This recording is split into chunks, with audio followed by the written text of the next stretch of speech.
আসসালামু আলাইকুম। Alam's math private কেয়ারের পক্ষ থেকে সকলকে স্বাগতম। আজকে নবম ও দশম শ্রেণীর সাধারণ গণিতের অনুশীলনী 8 এর একটি গুরুত্বপূর্ণ নৈবেত্তিক প্রশ্ন নিয়ে এসেছি। এই প্রশ্নটির সমাধান দেখাবো।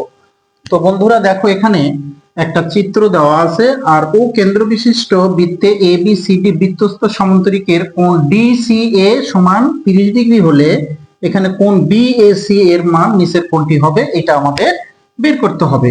তো আমরা জানি এখানে দেখো, এখানে এই এ বি আর হলো সিডি এটা হলো সমান্তরাল। তাহলে এটা এ, এটা হলো বি, আর এইটা হলো সি, আর এটা কি ডি।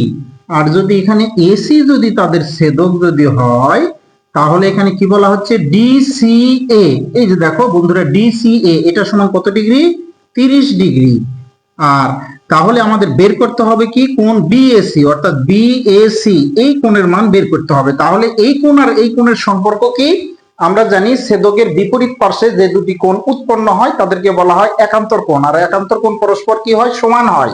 তাহলে এটা 30 ডিগ্রি হলে নিশ্চয় এটাও কত ডিগ্রি হবে? কত ডিগ্রি? 30 ডিগ্রি হবে।